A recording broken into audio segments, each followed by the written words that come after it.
Bonjour à tous mes abonnés, aux frères et sœurs et aux amis. Eh ben dis donc, le nettoyage que j'ai fait, ça a fait encore plus de place. Hein. J'ai vidé la corbeille, j'ai retiré les trucs que j'avais en double, de photos et de vidéos. Ouais, les vidéos qui étaient dans la corbeille prenaient de la place aussi. J'en ai gardé 2-3 trucs, bon voilà.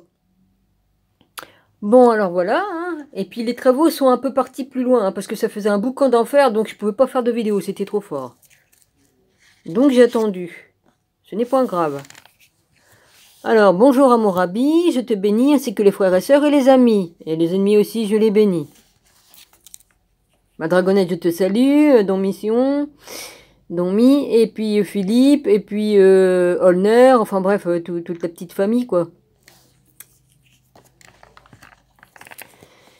Voilà. Je suis bien heureuse, Seigneur Jésus, ouais, je suis bien heureuse.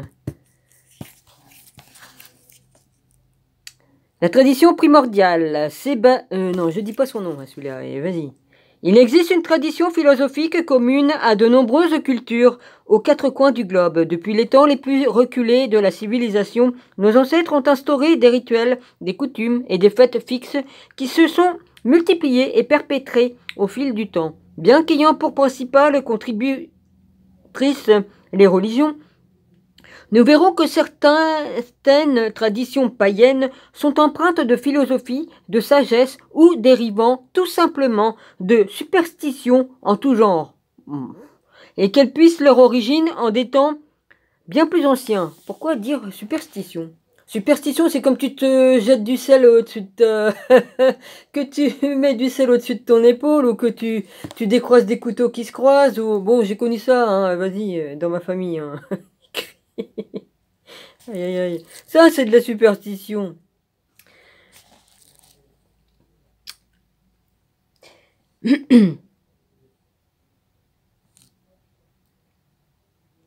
Bien évidemment, il existe le plus souvent une origine historique comme des traditions comparables même pour deux cultures totalement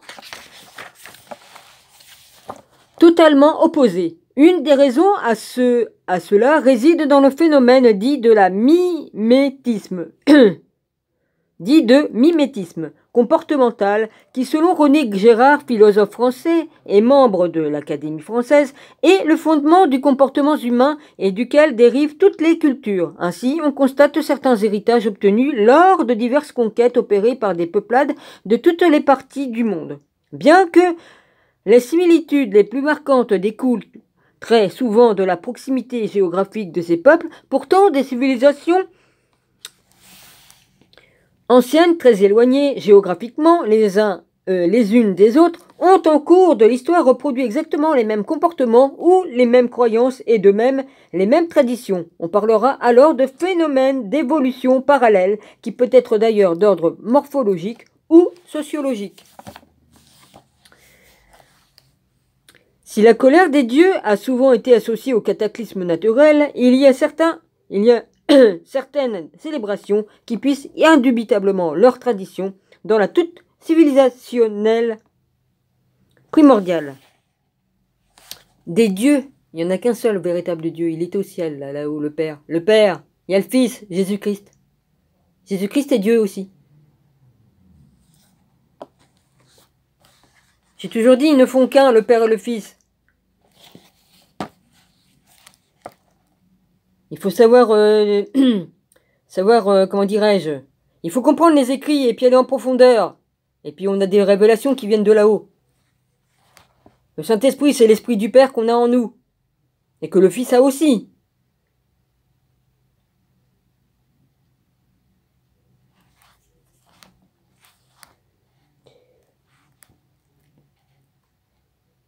Une chose est sûre, aussi loin que l'on puisse remonter dans l'histoire, l'homme a toujours cherché à se réunir en groupes sociaux, que cela soit dans le but de conquérir ou de se développer, avec pour principale fonction de rendre hommage aux morts ou de célébrer la vie. Les traditions ont toujours été instaurées pour fédérer les peuples autour de leur histoire commune. Mais sait-on toujours d'où proviennent réellement nos traditions, coutumes et conceptions culturelles du bonheur et de la morale? Quelles fêtes païennes, religieuses ou parfois empruntées par les religions nous sont parvenues du fond des âges? De même, les superstitions, contes ou comptines pour enfants n'ont pas toujours une origine évidente et il convient de se pencher sur leur histoire pour mieux les comprendre. La tradition se perpétue donc par ce qui est immuable dans le quotidien des peuples depuis des millénaires, l'art de la philosophie d'une part et les rapports sociaux d'autre part. Plonger dans l'origine des civilisations européennes, c'est donc retracer les parcours migratoires et diffusionnistes inverses pour remonter à une origine comme théorique, rassemblée par le partage d'une même langue originelle qu'était l'indo-européen. Georges, je dirais pas son nom de famille, linguiste et philosophe français, nomme fonction sacrée militaire et productive celle de ce peuple originel qui se sont transmises à tous les peuples qui descendent des indo-européens. Il en découle un certain nombre de traditions, de superstitions et de fêtes qui ont traversé les siècles. Rappelons toutefois que parmi ces peuples, on retrouve notamment les Grecs, les Germains, les Latins, les Celtes et les Indiens. Nous comprenons alors aisément pourquoi l'héritage culturel est aussi dense au sein des civilisations européennes. La très influente tradition égyptienne n'est bien sûr pas en reste, et les diverses conquêtes militaires et philosophiques dans le triangle gréco-romano-égyptien ont contribué à la mutualisation des savoirs européens et une explosion des traditions artistiques et philosophiques. C'est la grande période pré-christique, mythologique, polythéiste, où les hommes sont soumis aux dieux et suivent leurs préceptes moraux décrits au travers de longs ouvrages aux récits que d'aucuns qualifieront de surréalistes. Une chose est sûre, même à l'époque où régnait le géocentrisme, l'homme avait déjà conscience de faire partie d'un tout. Il y a longtemps que je suis consciente de ça, moi j'étais enfant déjà. Et la nuit était le moyen pour lui de conceptualiser sa connexion avec l'univers directement au travers du miroir des astres. En effet, le ciel était non seulement un moyen de se repérer dans l'espace, mais également dans la source d'inspiration première de toutes les civilisations antiques. Point. Au ciel, il faut bien sûr ajouter le soleil et la lune pour retrouver dans les mythologies les proto-religions et même dans les religions monothéismes, des symboles littéralement calqués sur la cartographie céleste. C'est une grande vérité. Si le ciel visible variait certes quelque peu selon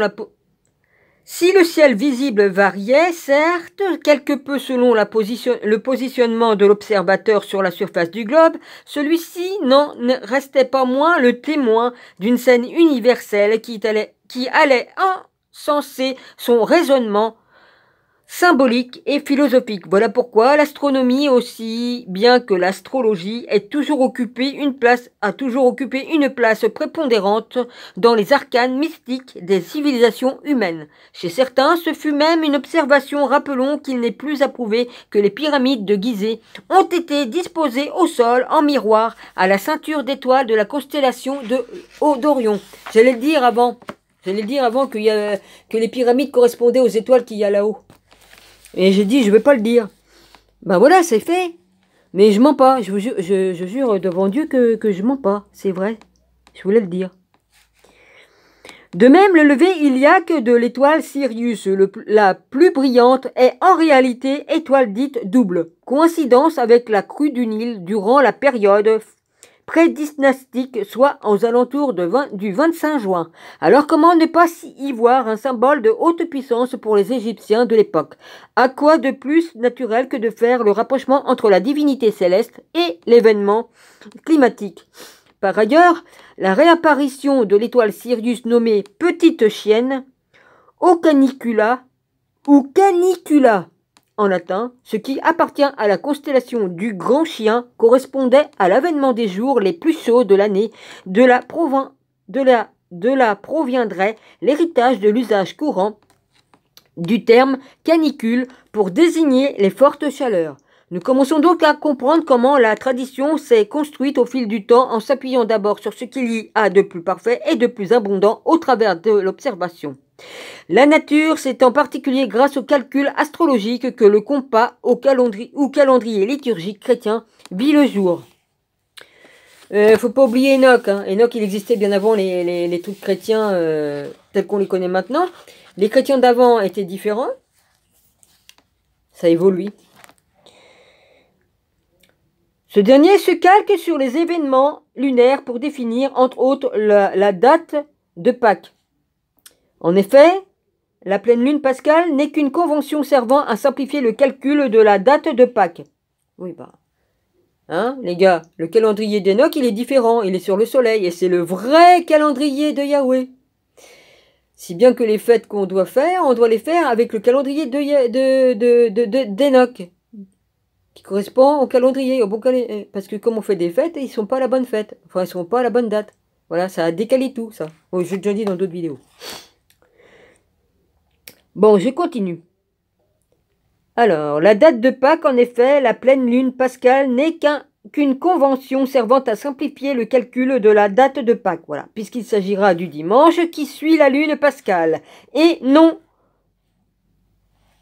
l'occurrence astronomique réelle de la pleine lune, bien qu'elle précède peu ou prou la réelle pleine lune de printemps. On trouve ainsi parfois en bas des calendriers les éléments du comput ecclésiastique constitué de 5 éléments, les pactes, la lettre dominicale, le cycle solaire, le nombre d'or et l'indication romaine de l'année concernée. À noter également qu'une multitude de dates des fêtes religieuses et découle directement du calcul de cette date pascale introduit par le moine Sixte Denis le Petit au 5e siècle, réputé également pour avoir défini par le calcul l'anno domini, c'est-à-dire la date de naissance de Jésus. C'est ça. Étant donné que tout est faussé, alors je vois pas comment tu as pu avoir la vraie date. Excuse-moi, hein? Donc tout est faux, tout ce que tu as fait, parce que tu n'as pas tenu compte du livre d'Enoch. Eh oui! Excuse-moi, je dis une grande vérité. Oui, bah il va pas se retourner dans sa tombe parce que je dis ça, hein. Excusez-moi, qui repose en paix. Mais parmi les traditions aux origines très anciennes et qui se perpétuent,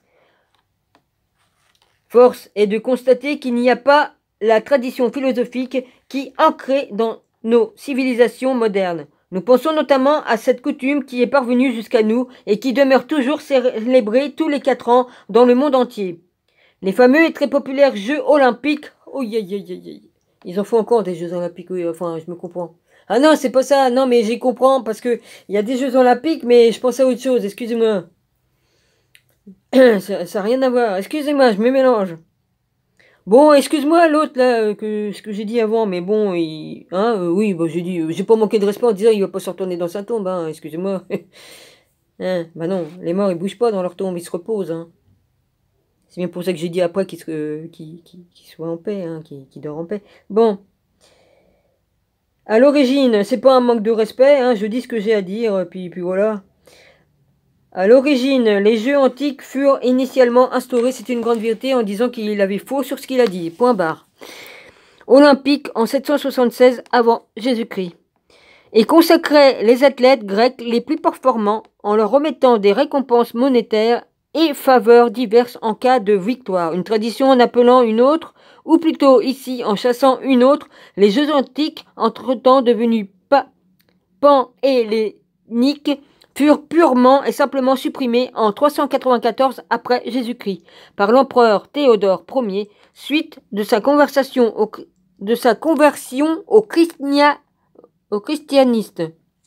christianisme, pardon. Et sous l'influence de saint Ambroise, alors évêque de Milan, qu'il est considéré comme hérétique.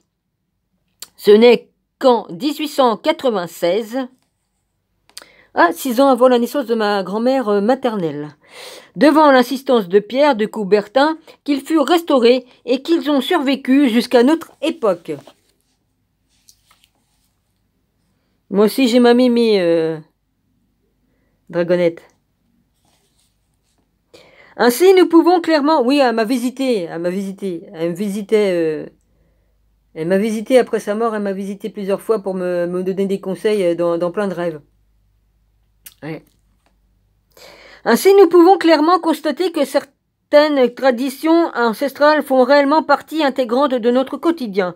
Les mythes mésopotamiens, le judaïsme, puis l'arrivée du christianisme, et enfin quelques 600 ans plus tard de l'islam, ont introduit dans notre quotidien toute une série de fêtes religieuses à l'origine célébrées par les fidèles. Chaque fête faisait ainsi office à la fois de tradition et d'aide-mémoire. Pour aider à la compréhension et à la pérennité du dogme, cette double fonction s'est révélée être à la fois vertueuse et perverse. Ah bah oui. En effet, si elle s'est totalement intégrée au mode de vie des pays à tradition religieuse, elle semble pourtant également avoir enclavé leurs habitants dans une approche littérale des textes saints, au risque même d'en faire naître des interprétations probablement contraires aux volontés premières de leurs auteurs, qu'on les considère surnaturelles ou naturelles d'ailleurs.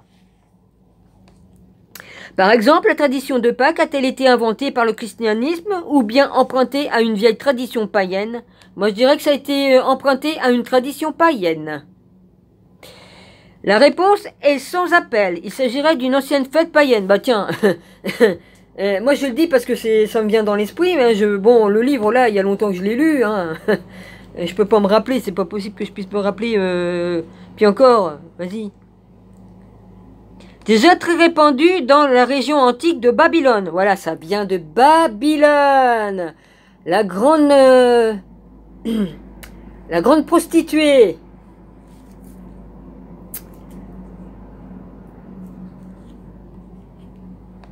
Alléluia, alléluia. La grande prostituée est tombée. Amen. Elle va tomber. C'est elle qui a pris c'est elle qui a pris en otage toute la terre.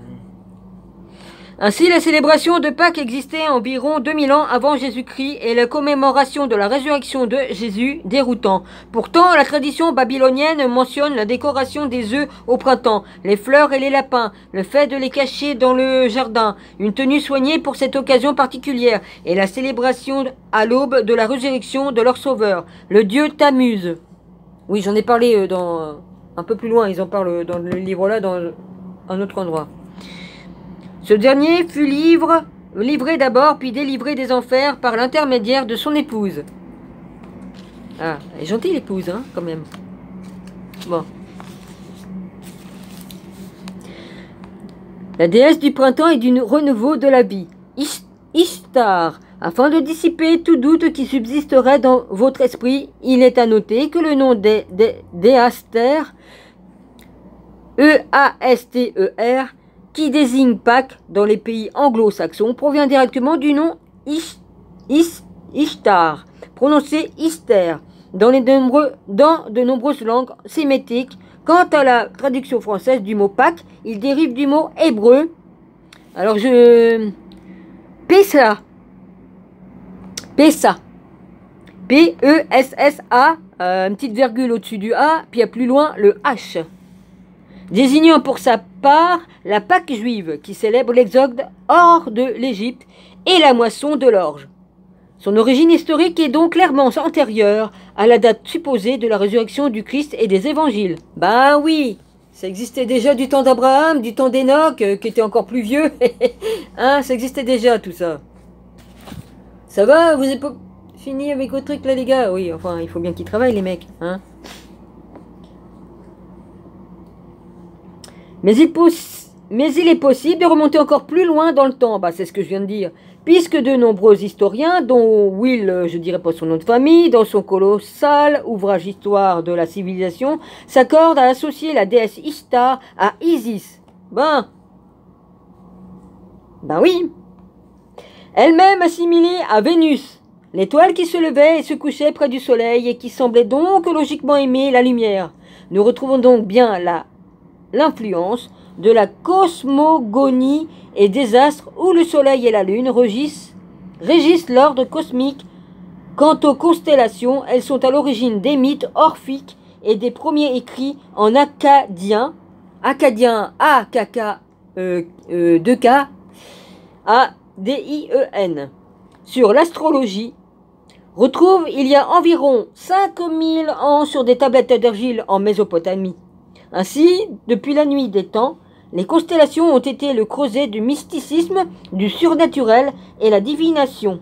L'astrologie s'est répandue aux quatre coins de la planète depuis le zodiaque a envahi notre quotidien et l'on retrouve encore de nos jours les prédictions astrologiques dans de nombreux magazines et émissions radio.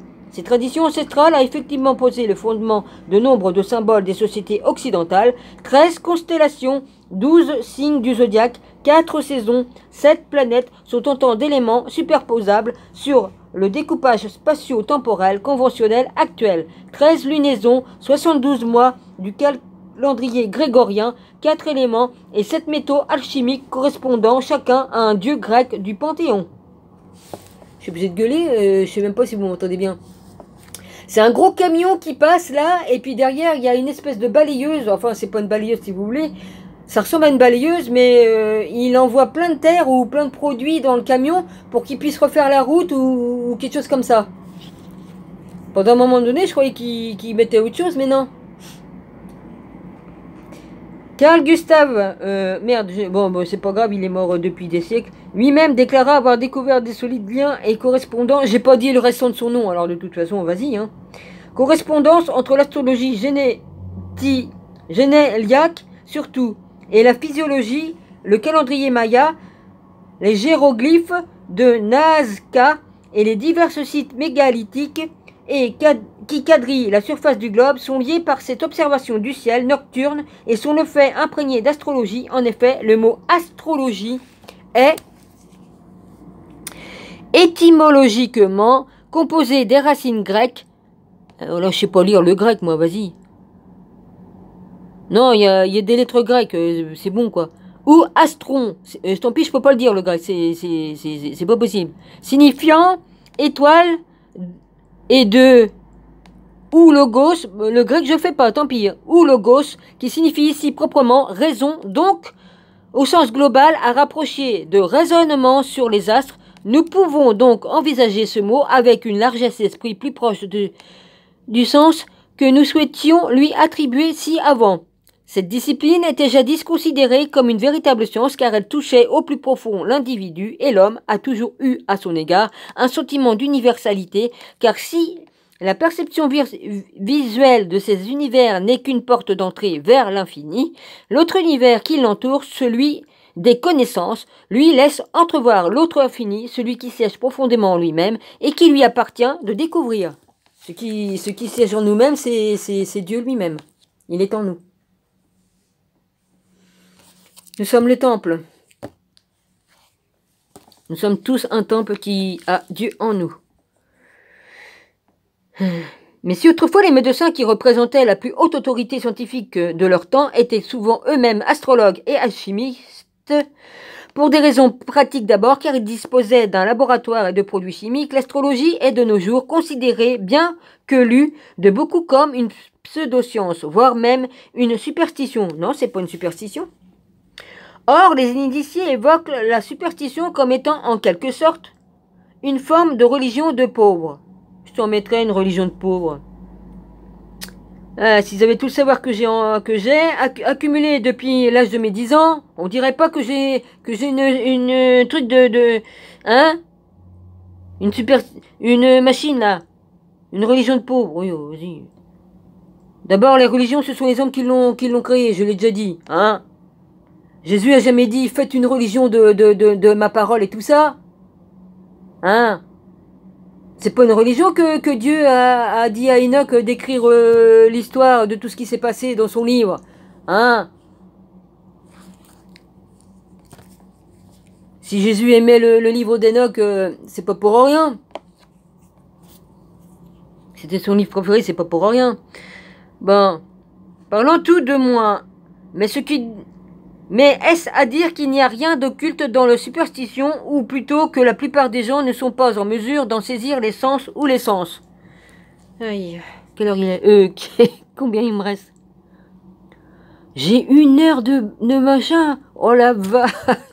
J'avais pas bien vu. J'avais lu 27, moi. C'est 57 minutes 39. D'où Jésus. Est-ce que j'ai bien vu tout à l'heure? Je me rappelle pas. Ah, dis donc, Jésus, il me bénit tous les jours. Je le bénis chaque jour, mais lui, il me bénit aussi.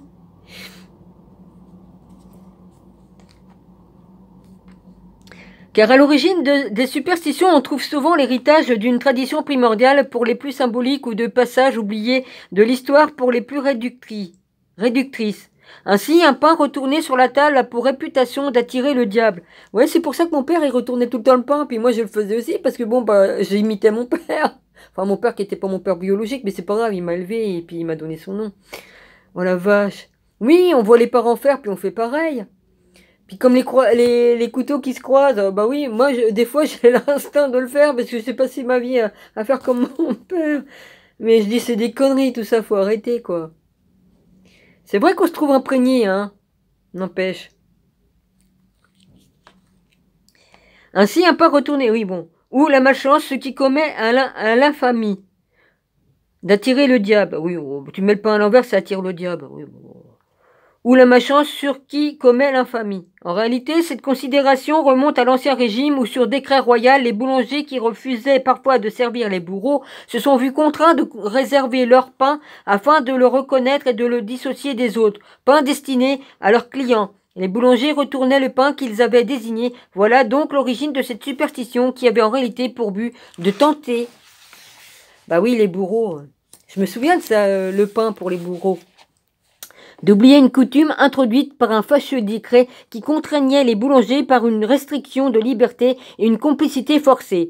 De même, renverser la salière est, dit-on, porteur d'un mauvais présage. En réalité, l'origine de cette superstition remonte au temps les plus reculés, puisque le sel a toujours été utilisé comme conservateur pour la nourriture, mais aussi parce qu'il possède une signification toute particulière. Le sel est un cristal qui diffracte la lumière, et dans certaines traditions ancestrales telles que la chimie, il n'est pas simplement le chlorure de sodium que l'on connaît, de même que le vinaigre alchimique n'est pas forcément un acétate. Le sel, qui gardait donc la nourriture des bactéries responsables de la putréfaction, était alors considéré comme ayant des vertus bénéfiques directement issues du divin, et donc par extension protégé du mal. Ainsi, renverser une salière revenait à malmener une substance d'essence divine, donc à favoriser l'avènement du malin.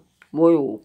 D'où il en est ressorti également que disperser du sel autour d'un lieu ou sur le seuil d'une porte protège du mauvais œil. Oui, bah c'est soit un ou l'autre, mais bon, il faut arrêter quoi, hein. Excusez-moi. Le sel sert pour purifier. Donc si tu en fais tomber, il n'y a rien de grave qui peut arriver. Il faut arrêter les conneries de superstition avec Satan, là, le rigolo, là. Vas-y, c'est bon, hein. Hein, bon. Je dis ce que je veux. Hein, t'avais qu'à pas venir me faire chier hier. Mais je t'ai bloqué de toute façon, j'ai bloqué. Alors, ouais, franchement, je dis ce que je veux. T'as rien à me dire. Ça, c'est sûr que t'as rien à me dire. Tu sais qui je suis, donc t'as juste à te la fermer.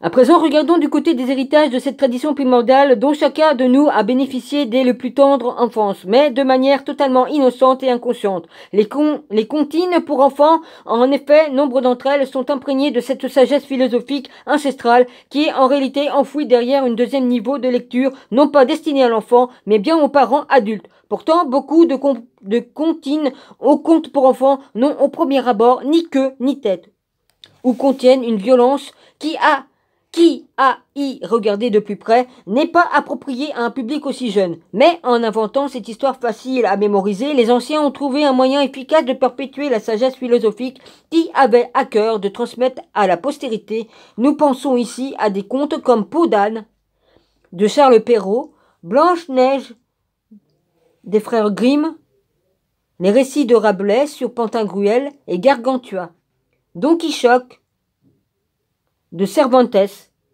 et nous pensons également à des comptines comme Frère Jacques, Une souris verte au clair de la lune, ou dans le registre anglophone Twilk, Wilk, Lilt, Star. Je sais pas si je prononce bien, mon rabbi, je fais du mieux que je peux. Qui signifie scintille, scintille. Petite étoile. Cette liste parcourue rapidement ne vous évoque certainement rien de particulier au culte. Toutefois, nous allons ici livrer quelques pistes de réflexion baignées d'hermétisme au travers d'une d'exégèse qui montre qu'il y a sûrement derrière cette œuvre un sens caché beaucoup plus profond que celui d'une chanson bénigne pour enfants. Ça, c'est sûr. C'est même très très sûr. Bon, je m'excuse hein, que j'engueule Satan, mais j'ai le droit de l'engueuler. Hein, ok. C'est j'ai le droit. Faut pas vous prendre la tête pour ça. Enfin, je me comprends, c'est pas ce que je voulais dire, mais je trouve pas les mots, d'accord? Faut pas vous formatiser pour... Oui, oh merde, je trouve pas. Écoutez, excusez-moi. Voilà, vous pouvez me traiter de folle ou quoi que ce soit, c'est pas un problème. Je suis habitué. Bon, commençons donc par Podane, contre lequel il est question de mort. Puisque la mère de Podane, pourtant dans la force de l'âge, est terrassée soudainement par un mal mystérieux, le père qui avait promis à son épouse de n'épouser qu'une femme plus belle et plus sage qu'elle, et désespérant de la trouver, décide alors d'épouser sa propre fille. Oh putain. Oh putain. C'est pas de l'inceste ça? Excusez-moi, je dis... hein? C'est de l'inceste ça? Un père qui épouse sa propre fille? Ouah, c'est gravissime ça.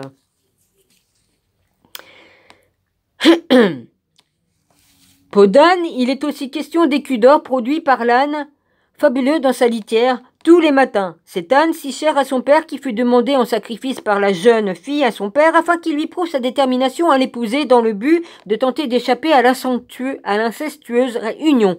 Mais contre toute attente, le père accepte de sacrifier son âne et conserve sa peau en guise de preuve. Celle-ci fait tout pour fuir le château après avoir revêtu la peau de l'âne fabuleux et épouse finalement un prince.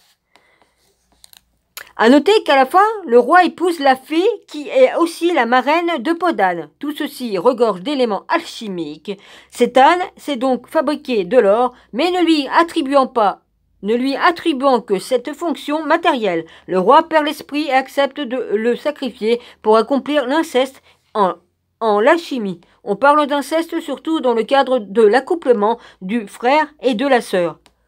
Bah, je suis désolé, mais le père, c'est de l'inceste aussi, c'est de l'inceste aussi. Le père, il couche bien avec son enfant qui est sorti de ses testicules. Et que... Ta gueule, toi, qu'est-ce qui me fait ce con? Qu'est-ce qu'ils m'ont mis ces cons?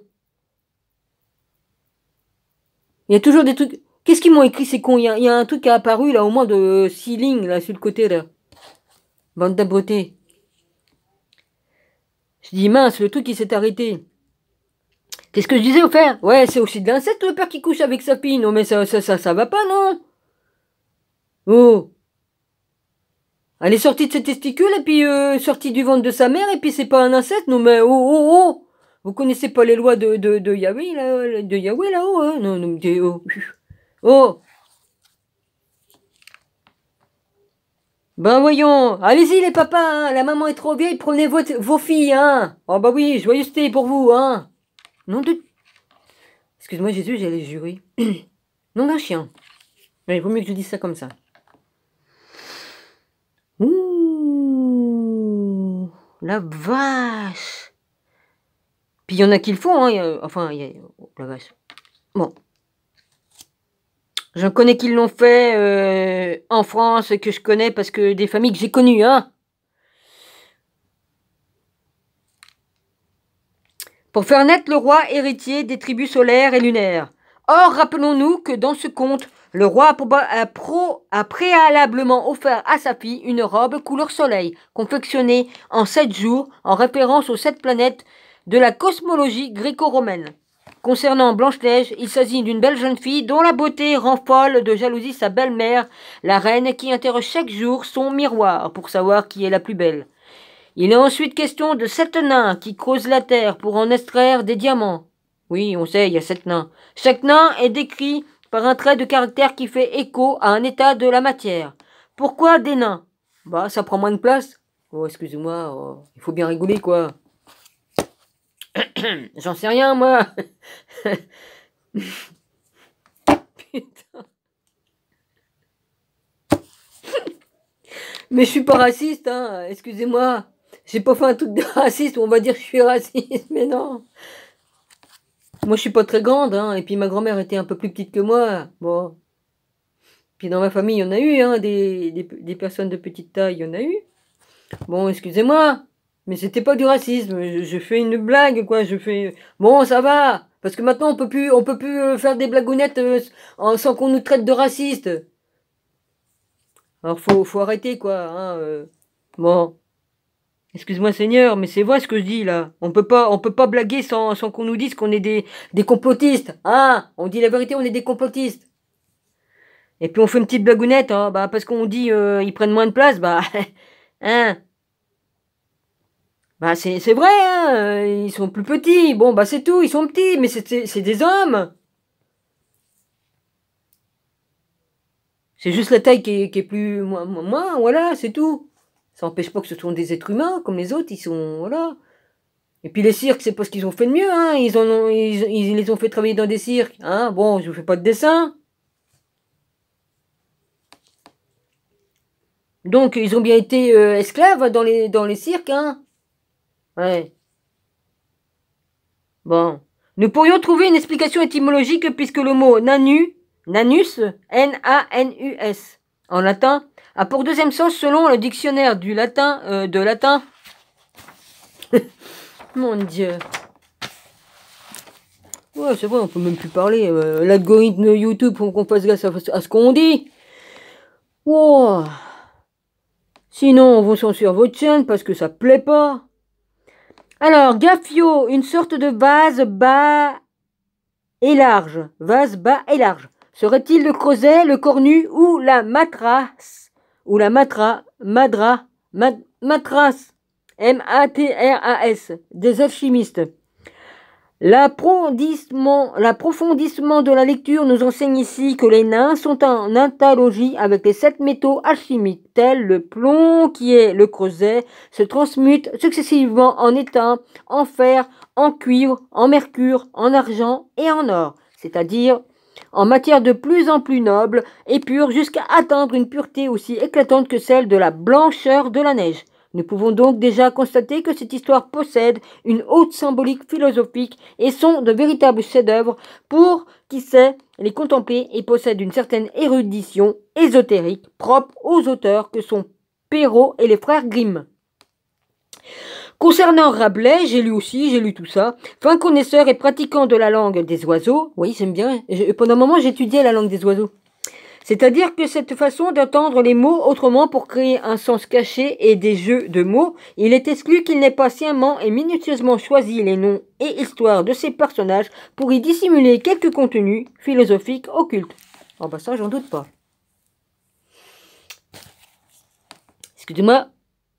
C'est normal, j'ai une dent de cassée et c'est ça qui fait que j'arrête pas de baver. Ça me blesse le machin là. C'est chiant. Oui, bah je me justifie pas, mais j'explique pourquoi. C'est chiant, c'est comme ça.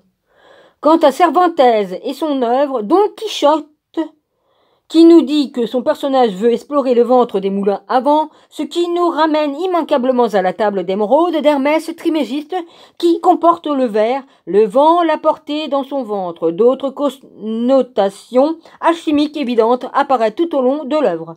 Mais les comptines, on dit pas cantine, on dit comptine, oui c'est pas la même chose, pour enfants sont aussi particulièrement chargés de sens profond et de valeurs philanthropiques. Frère Jacques, dont le texte semble faire référence à la première prière de la journée liturgique, n'est-elle pas en réalité une invitation au pèlerinage de Saint Jacques de Compostelle effectuée par les fidèles depuis le 8e siècle? De même, la cantine Une souris verte a fait l'objet d'une exégèse alchimique très intéressante par la chimiste contemporain Patrick, je dirais pas son nom de... Non, je ne dis pas. La cantine au clair de la lune demeure également parfaite en plusieurs aspects. L'intégralité de plusieurs couplets peut nous éclairer si nous utilisons les bonnes clés. Nous pouvons y voir en effet un message transmis par l'auteur du fond du XVIIe ou XVIIIe siècle.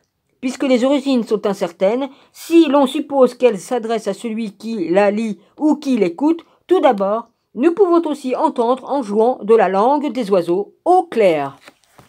Au clair. L'eau qui est claire. De la lune, mon ami Pierrot, Pierre, eau. La pierre et l'eau. Ici, il s'agissait de concevoir un conseil alchimique amical qui nous dit que pour réaliser la pierre philosophale, il faut enlever du jour qui suit la pleine lune, au lever du jour, qui suit la pleine lune, recueillir l'eau claire, l'arroser. L'auteur nous demande ensuite de lui prêter notre plume pour qu'il puisse écrire un mot couramment interprété mot ou mal. Ici, il sollicite donc notre aide pour écrire quelque chose qu'il considère comme étant un mal. Il enchaîne ensuite avec « Ma chandelle est morte, je n'ai plus de feu ». Nous pouvons comprendre que le temps a passé, qu'il a quitté ce monde et que sa lumière intérieure s'est éteinte puisque le feu qui l'animait est mort. Enfin, il nous dit « Ouvre-moi la porte pour l'amour de Dieu », sollicitant par là même l'entrée ou nous-mêmes pour y recevoir l'amour de Dieu ou la genèse. De là à dire que l'auteur a sciemment élaboré tout ceci, eh bien, il n'y a qu'un pas. Les cantines, je les savais par cœur. Ouais. Rappelons que la dimension psychologique et amplificatrice de sens des mots par la langue des oiseaux a été largement démontrée par les travaux de Carl Gustav, je dis pas son nom de famille, et Jacques, je dirais pas son nom de famille non plus. Quant à la dénomination des notes utilisées dans la solmisation solfégique, elle nous provient aussi directement d'une tradition chrétienne hérité de la première strophe d'un poème du 8e siècle rédigé en latin par le moine bénédictin Paul Diacre. Alors, hymne à Saint Jean-Baptiste pour mémoriser les intervalles musicaux de ut,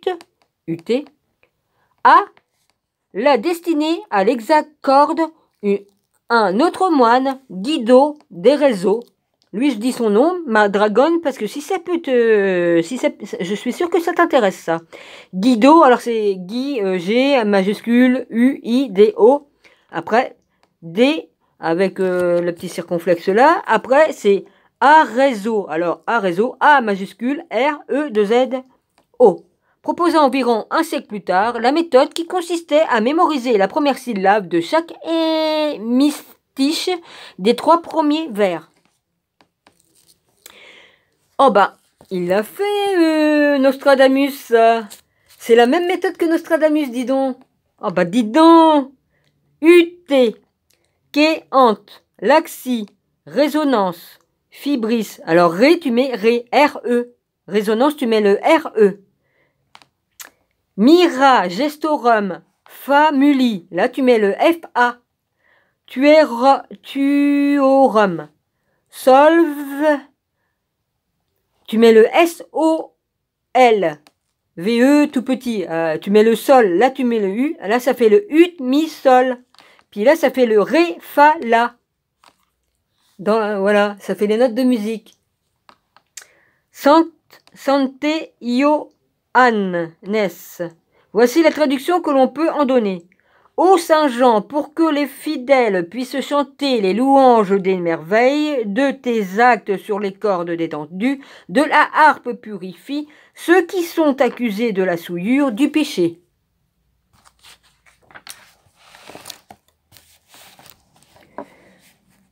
Eh, 43, hein.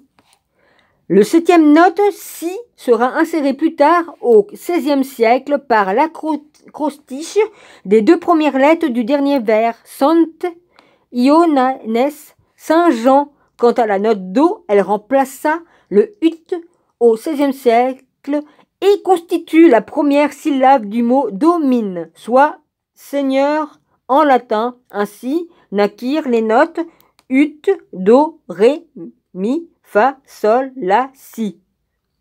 Je connais, j'ai fait 2 ans de piano, merci. Ça me rappelle des bons souvenirs. Que nous utilisons encore aujourd'hui. Il est à noter qu'une exégèse occulte très intéressante de ces anciens poèmes de Paul Diacre a été rédigée en 1981 par 2 musicologues, Jacques Viret et Jacques Chaillet. Il est question d'un message universel disposé en croix latine régulière. On peut d'ailleurs penser que Guido d'Arezzo a choisi l'hymne à Saint Jean, car bien qu'ayant en réalité une origine bien antérieure au christianisme, La fête du feu de la Saint-Jean célèbre l'importance du personnage biblique de Jean le Baptiste. Amen. Amen, je dis Amen et puis je bénis Jean-Baptiste. Le prophète qui a annoncé la venue du Christ. Il n'est pas le seul. Enoch aussi l'a fait des milliers d'années avant. Ce sont mes frères et j'ai le droit de défendre mes frères. Enoch, je le défendrai parce qu'il a dit la vérité. Et Jean le Baptiste aussi, je le défendrai. Je continuerai à le défendre.